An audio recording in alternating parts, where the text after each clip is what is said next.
Well, welcome back to Mr. Obsolete's Vintage Homesteading. Today we're going to be talking about this fine mechanical marvel.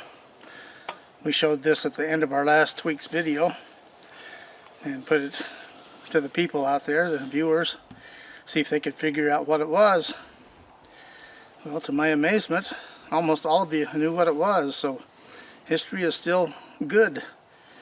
So anyway, what this is basically is an oven or stove, gas powered or kerosene, either one. And what it was used for was a soldering station, because household pipes and stuff used to be made out of lead. So what they would do with these, they would light them.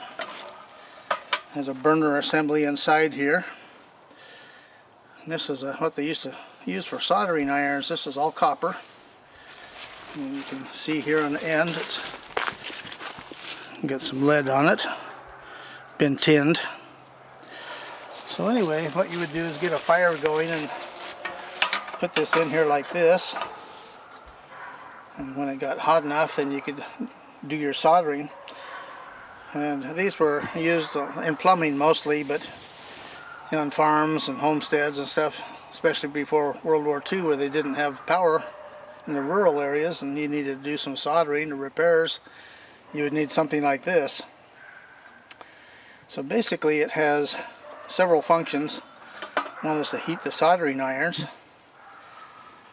and the other one is, you can see in the top here, there's 3 ears, and you can put a pot in there and melt lead or solder. And then here there was a place for a little cup, and I believe what that was used for was tinning solution. So anyway, works just like a Coleman stove or lantern. You got a pump here. I actually have this working. And I need to clean the tank. The fuel tank fill is here. But the thing I find with this is it's amazing what the high quality of this thing is compared to maybe others at the time. Get that thing up there. There we go. Got a nice carrying handle. You know, it's just really well thought out. It's got a heat shield down here so the fuel doesn't get hot, and inside it has a place where you can, there's a tray in there, and if you want to use kerosene, you put gas in there, light it to preheat it, and then once it got hot enough to vaporize the kerosene, you can light it and run off kerosene, because kerosene used to be cheap compared to gasoline. So anyway, just another useful, interesting piece of history. And just wanted to talk briefly about the company's history. It's really interesting. The company is Clayton and Lambert Company. They started business in 1881. They started with some new designs for these that were really popular. And by 1909, they were the largest sellers of this type of equipment. They controlled 80% of the market. And they started selling them overseas and were very successful there too. But you know, the thing that's interesting when you look into the history of companies, I mean, for me, you know, having a piece of junk and then the history, you put the two together, that's a really interesting hobby for me and for many others. So anyway, in 1919 they branched out into metal stamping business, and they made hoods and fenders and stuff for the car manufacturers. And in 1925 they sold that division to the Hudson Car Company, but they still kept some of the key people in for the stamping and metalworking business. And they survived the Depression. You know, there was still a big demand for types of stuff like this. So anyway, then World War II showed up, so they supplied the military this and hand torches like this. They were used for a lot of different things, and you know, they used them for soldering ductwork and pipes, all kinds of different things. But the other thing that they did that's really interesting is that during World War II, right from the beginning, there was a shortage of brass, and the companies were trying to figure out how to make shells for the guns and stuff like that out of steel. Well, they got to work on it and perfected making cases out of steel that were flawless in function, and they made over 30 million of them. It was a key thing in winning World War II. The interesting thing too is that, you know, when they first started making them, they figured out ways to make them cheaper and to cut the cost by more than half by the end of the war. They got a Navy and Army awards from the government.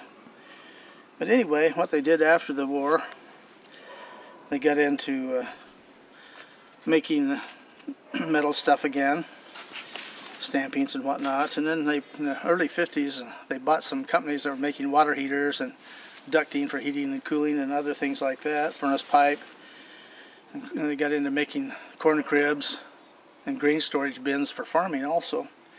But anyway, this shows you that, you know, people that were really smart back then, they didn't have computers or groups of people, groupthink to try to figure stuff out. They just had people that knew how to use their brains, something that's not happening much anymore.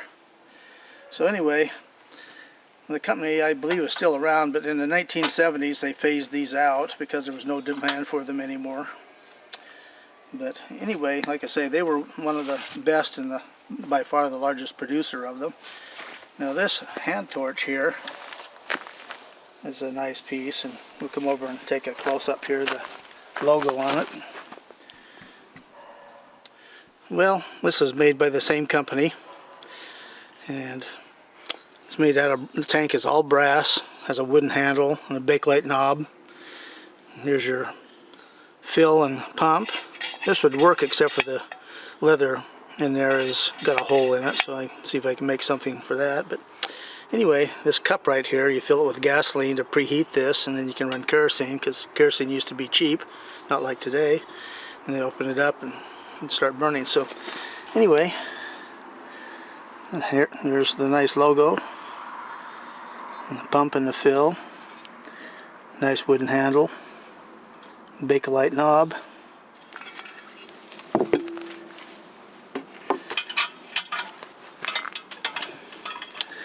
So here we have the opening. The soldering iron fits right in here. The 3 years here to put a pot on here to melt lead or solder.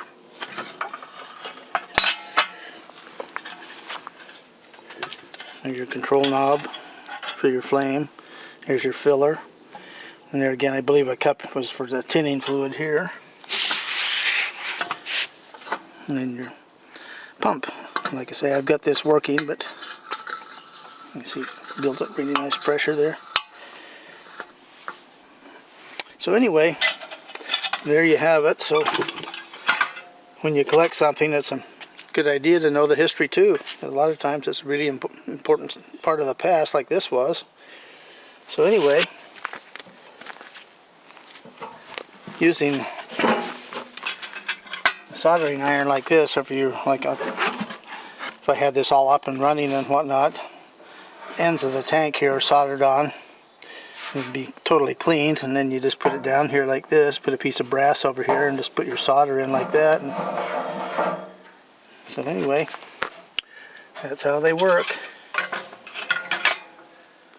Well, one thing I wanted to talk briefly about too, here's another torch, and there again it's the same layout, your mixture knob and your cup here for your gasoline to light it.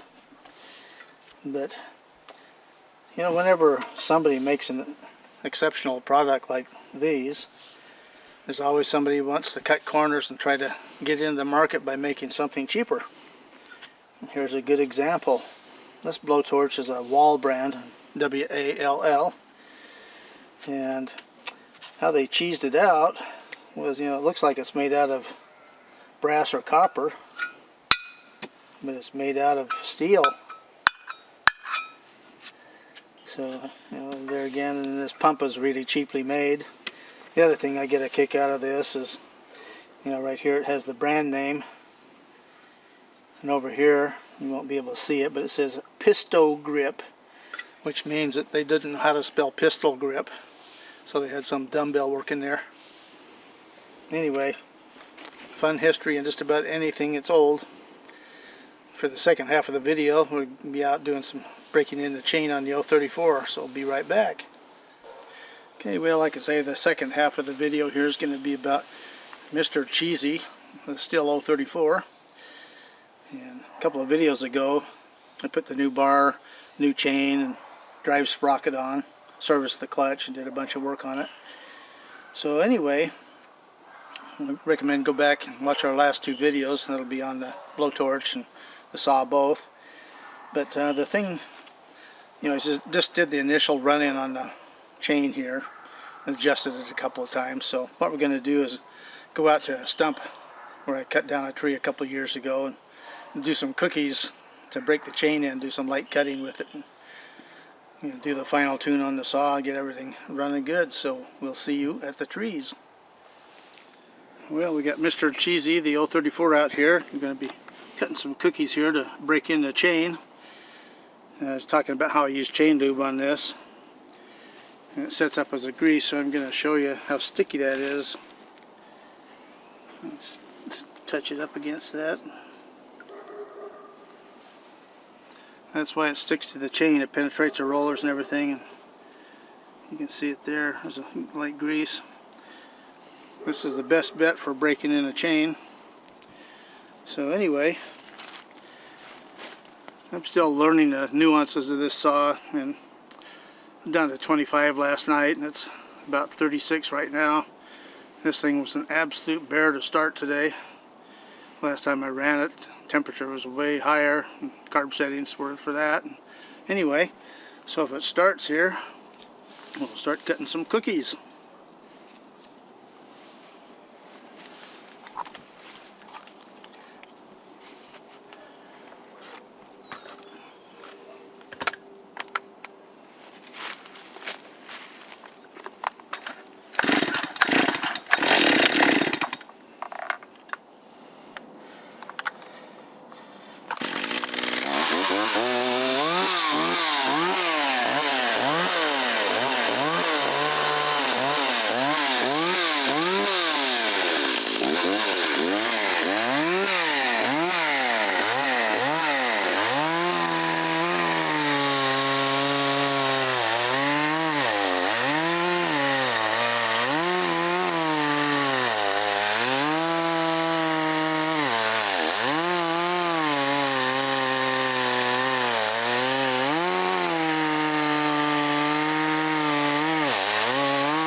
Well, the saw is struggling a little bit because the sap in this stump here is completely frozen solid.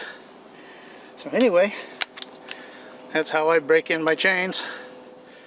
Well, I just wanted to talk real briefly about Mr. Cheesy here, the 034. This bar really works nice on this saw. It's a nice balance and whatnot. That was a good move to get a 24-inch Samura bar instead of a 20-inch Stihl. But anyway, I can tell that having a longer bar like that works the saw harder. And I saw a good video the other day on taking the muffler and modifying it, and gets a fair amount more horsepower. This is something I think that I'll go ahead and do. And the other thing that was interesting is, you know, it just has a standard half wrap bar on it.